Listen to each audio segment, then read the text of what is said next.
Minha irmã passou 2 anos dizendo para toda a família que eu roubava nossa mãe idosa. Ela me chamou de interesseira, golpista e parasita. Convenceu tios, primos e até meus próprios filhos. Mas havia uma coisa que ela não sabia. Todas as contas da minha mãe eram pagas por mim.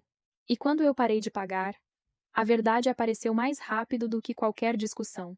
Se você está gostando das nossas histórias, curta, comente e compartilhe nossos vídeos. E bora pra história. Meu nome é Fernanda. E durante 2 anos inteiros minha família acreditou que eu roubava minha própria mãe. Não foi um estranho que espalhou essa mentira. Não foi um vizinho. Nem um inimigo. Foi minha própria irmã. Ela disse para todos que eu manipulava nossa mãe idosa, para ficar com seu dinheiro. Disse que eu controlava as contas. Disse que eu escondia informações. Disse que eu estava preparando o terreno para tomar toda a herança.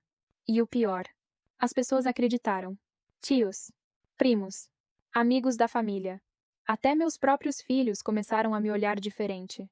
Mas havia uma coisa que ninguém sabia. Durante anos, praticamente todas as despesas da minha mãe saíam do meu bolso. Plano de saúde, medicamentos, mercado, empregada, contas da casa, tudo. E quando eu finalmente parei de pagar, a verdade apareceu muito mais rápido do que qualquer discussão. Minha mãe teve 3 filhas. Eu era a do meio. Sempre fui a mais responsável. A que resolvia problemas. A que aparecia quando alguém precisava. Já minha irmã Patrícia era diferente. Carismática. Boa de conversa. Sabia conquistar as pessoas. Mas também sabia manipular. Desde pequenas ela tinha facilidade para transformar qualquer situação a seu favor. Quando nossa mãe ficou viúva, a saúde dela começou a piorar. Pressão alta. Problemas cardíacos.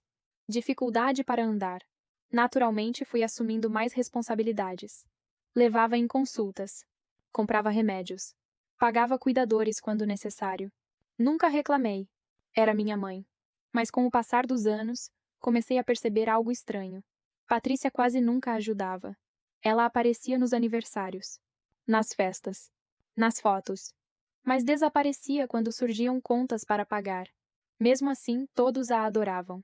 Porque ela sempre tinha uma história pronta. Uma desculpa perfeita. Um discurso emocionante. Enquanto eu resolvia os problemas nos bastidores.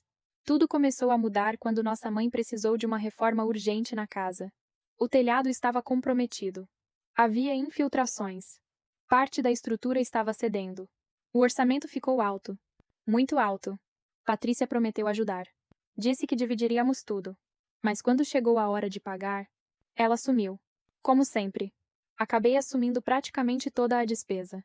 Meses depois, durante um almoço de família, ouvi algo que me deixou sem reação. Uma tia perguntou: Fernanda, é verdade que você administra todo o dinheiro da sua mãe? Achei estranho. Respondi que apenas ajudava com pagamentos e organização. Então ela completou: Patrícia disse que você controla tudo e não mostra nada para ninguém. Naquele momento senti um frio no estômago. Era a primeira vez que eu percebia que alguma coisa estava sendo construída pelas minhas costas. E aquilo era apenas o começo. Nas semanas seguintes começaram os comentários. Primeiro discretos. Depois cada vez mais diretos. Primos pararam de falar comigo. Alguns parentes me bloqueavam sem explicação. Pessoas que conviviam comigo há décadas passaram a me tratar como se eu fosse uma golpista. Patrícia estava criando uma narrativa. E ela fazia isso muito bem.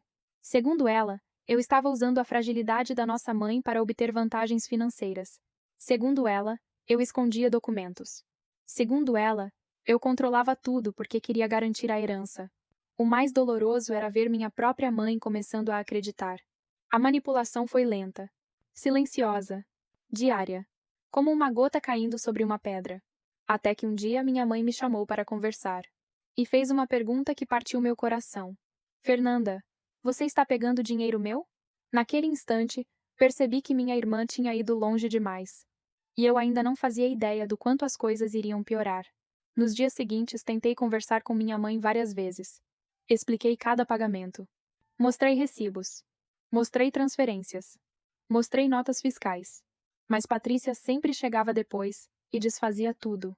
Ela era excelente em uma coisa: fazer as pessoas duvidarem da verdade. Se eu mostrava um comprovante, ela dizia que era apenas uma parte. Se eu mostrava uma conta paga, ela dizia que havia outras escondidas. Se eu apresentava documentos, ela insinuava que eu manipulava informações. E aos poucos fui percebendo algo assustador. Eu não estava mais discutindo fatos. Eu estava lutando contra uma narrativa. E narrativas emocionais costumam vencer fatos. Principalmente dentro de uma família. A situação piorou quando Patrícia criou um grupo de WhatsApp com praticamente todos os parentes. Eu só descobri porque uma prima teve pena de mim e me mostrou algumas mensagens. Meu sangue gelou. Patrícia escrevia textos enormes. Dizia que estava preocupada com nossa mãe. Dizia que não queria causar conflitos. Mas logo em seguida insinuava que eu estava me aproveitando de uma idosa vulnerável. Era calculado. Ela nunca acusava diretamente. Ela apenas plantava dúvidas.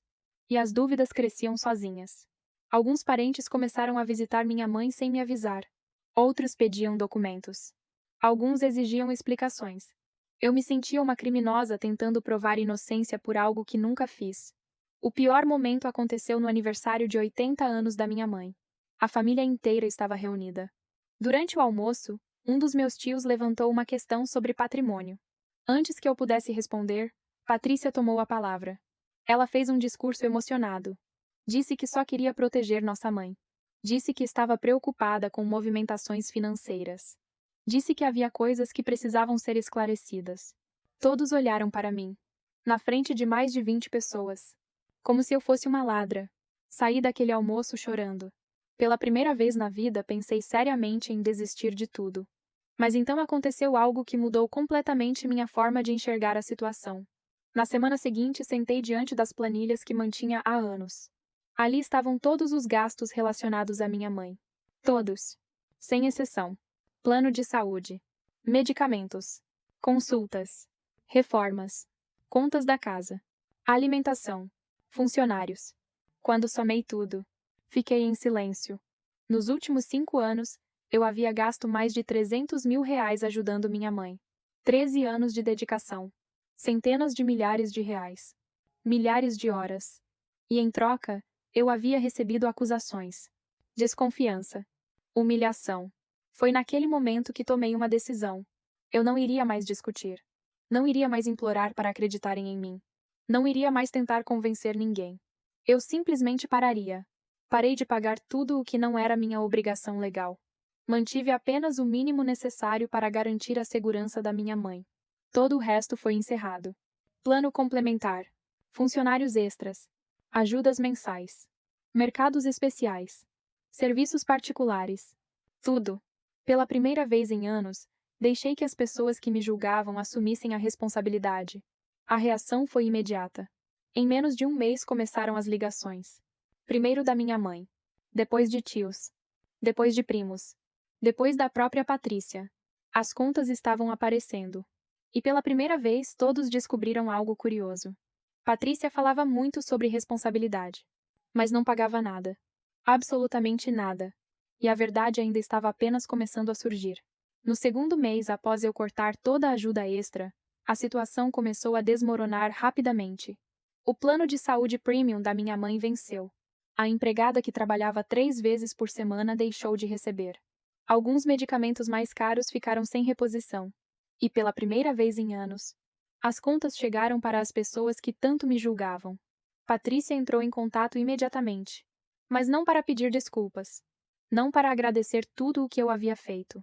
Ela ligou furiosa. Disse que eu estava abandonando nossa mãe. Disse que eu estava fazendo chantagem emocional. Disse que eu estava tentando manipular a família. Eu ouvi tudo em silêncio. Quando ela terminou, fiz apenas uma pergunta. Quanto você pagou para ajudar a mamãe no último ano? Ela ficou muda. Depois desligou. Aquela pergunta passou a perseguir todos eles. Porque ninguém tinha uma resposta. Durante anos foi muito fácil me acusar. Mas agora os números estavam aparecendo. E números não têm emoções. Números não mentem. Algumas semanas depois, um primo me procurou escondido.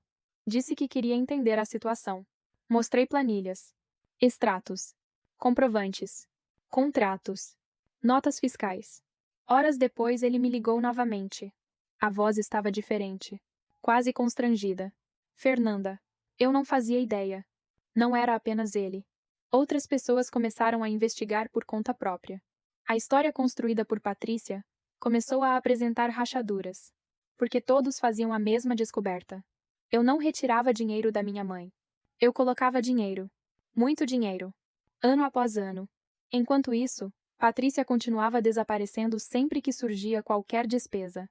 A situação explodiu de vez quando o telhado voltou a apresentar problemas. O orçamento para os reparos era alto. Patrícia convocou uma reunião familiar. Pela primeira vez eu fui convidada. Quando cheguei, senti o clima estranho. Todos pareciam desconfortáveis. Patrícia começou o discurso habitual. Falou sobre união. Falou sobre responsabilidade. Falou sobre cuidar da mamãe. Mas então um dos meus tios a interrompeu. E você? Quanto vai contribuir? O silêncio foi imediato. Patrícia tentou mudar de assunto. Tentou falar de dificuldades financeiras. Mas outro primo abriu uma planilha. Uma planilha baseada nos documentos que eu havia mostrado. Ali estava tudo. Cada gasto. Cada transferência. Cada pagamento. Anos de registros. A sala inteira ficou em silêncio. Minha mãe também. Pela primeira vez, todos estavam olhando para fatos. Não para histórias. Patrícia tentou reagir. Disse que aquilo não provava nada. Mas a maré havia mudado. As perguntas começaram a surgir de todos os lados. Perguntas que ela não conseguia responder. Perguntas simples. Objetivas. Incômodas. Quanto ela havia contribuído? Quando ajudou pela última vez? Quais despesas pagava? Ninguém obteve resposta. E então aconteceu algo que eu jamais esquecerei. Minha mãe começou a chorar. Não era um choro de raiva. Era um choro de vergonha. Ela olhou para mim e disse: Eu achei que você estava me enganando. Aquela frase doeu mais do que todas as acusações. Porque veio da única pessoa cuja opinião realmente importava para mim. Mas a pior descoberta ainda estava por vir. Porque poucos dias depois, surgiu uma informação que destruiu completamente a imagem de Patrícia. E revelou que toda a campanha contra mim tinha um motivo muito mais egoísta do que qualquer um imaginava. A verdade definitiva apareceu por acidente. Ou pelo menos foi assim que começou. Uma das minhas primas trabalhava em um escritório de contabilidade na cidade. Cerca de 2 semanas após aquela reunião familiar, ela me ligou. Parecia nervosa. Disse que havia descoberto algo estranho envolvendo Patrícia. Inicialmente não quis entrar em detalhes pelo telefone. Marcamos um encontro. E quando ela me mostrou os documentos, finalmente entendi o verdadeiro motivo de tudo. Patrícia estava afundada em dívidas. Não pequenas dívidas. Dívidas enormes. Cartões estourados. Empréstimos. Financiamentos atrasados. Acordos quebrados. Cobranças judiciais. Ela devia muito mais dinheiro do que qualquer pessoa da família imaginava. Mas o pior não era isso. O pior era o plano que ela vinha construindo havia anos. Segundo os documentos e mensagens que surgiram depois, Patrícia acreditava que nossa mãe eventualmente venderia a casa. E ela queria garantir que seria a principal beneficiada. Só havia um problema. Nossa mãe confiava mais em mim para assuntos financeiros. Então Patrícia precisava me remover da equação. Precisava destruir minha credibilidade. Precisava fazer todos acreditarem que eu era desonesta. Assim, qualquer opinião minha perderia valor. Qualquer alerta seria ignorado. Qualquer documento apresentado por mim seria tratado com suspeita. Naquele momento tudo fez sentido. As acusações. As fofocas. Os grupos de WhatsApp. Os parentes manipulados. As dúvidas plantadas lentamente. Nada daquilo tinha sido preocupação com nossa mãe. Era interesse. Puro interesse. Quando essa informação começou a circular entre os familiares, a reação foi devastadora. Pessoas que passaram 2 anos me acusando agora descobriam que haviam sido usadas, manipuladas, enganadas. Minha mãe ficou arrasada. Ela pediu para conversar comigo. Fomos até a varanda da casa onde cresci. E ali aconteceu uma das conversas mais difíceis da minha vida. Ela chorou durante quase 1 hora. Pediu desculpas inúmeras vezes. Disse que se sentia culpada. Disse que havia falhado comigo. E pela primeira vez admitiu algo que eu já sabia havia muito tempo. Patrícia sempre soube manipular emoções. Sempre soube contar histórias. Sempre soube fazer as pessoas acreditarem nela. Mas agora não havia mais história capaz de esconder os fatos. Os documentos falavam sozinhos. As contas falavam sozinhas. Os extratos falavam sozinhos. A família inteira finalmente enxergava a realidade. E foi justamente nesse momento que começaram os pedidos de desculpas. Mensagens, telefonemas, convites para café. Parentes que passaram anos me ignorando reapareceram. Todos tinham uma explicação. Todos tinham uma justificativa. Todos diziam que estavam confusos. Mas havia um detalhe curioso. Esses pedidos de desculpas começaram exatamente quando perceberam que eu era a pessoa que realmente ajudava minha mãe. Exatamente quando descobriram quem sustentava boa parte das despesas. Exatamente quando entenderam que Patrícia jamais faria aquilo. Foi impossível não perceber. Muitos deles não estavam arrependidos por terem acreditado numa mentira. Estavam arrependidos por terem escolhido o lado errado. E existe uma diferença enorme entre essas duas coisas. Patrícia também tentou se aproximar. Primeiro através de mensagens. Depois através de familiares. Depois pessoalmente. Ela dizia que havia cometido erros. Que estava pressionada. Que estava passando por dificuldades. Que nunca imaginou que tudo chegaria tão longe. Mas eu já não conseguia acreditar em nada. Porque durante 2 anos ela teve inúmeras oportunidades para parar. Inúmeras oportunidades para corrigir a situação. Inúmeras oportunidades para dizer a verdade. E escolheu continuar. Todos os dias. Todas as semanas. Todos os meses. Até ser descoberta. Meses depois, nossa mãe decidiu reorganizar toda a situação financeira dela. Fez tudo com acompanhamento jurídico. Documentação formal.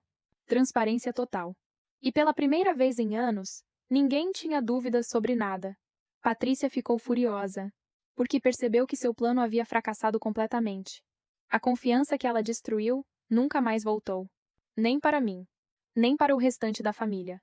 Hoje, quando olho para trás, não sinto satisfação pelo que aconteceu. Sinto tristeza. Porque uma mentira não destruiu apenas minha reputação. Ela destruiu uma família inteira. Mas existe uma lição que aprendi com tudo isso. As pessoas costumam acreditar em quem fala mais alto. Em quem chora mais. Em quem conta a melhor história. Mais cedo ou tarde os números aparecem. Os documentos aparecem. A verdade aparece. E quando isso acontece, ela não pede licença. Ela simplesmente entra na sala e desmonta todas as mentiras de uma vez. Minha irmã passou 2 anos dizendo que eu roubava nossa mãe. No final, todos descobriram uma coisa muito mais simples. Enquanto ela contava histórias, eu pagava as contas. E foi exatamente essa diferença que destruiu a mentira dela para sempre, em seu último julgamento. Se você gostou dessa história, curta, comente e compartilhe o vídeo. E não se esqueça de se inscrever para ajudar a fortalecer o canal. Até o próximo último julgamento.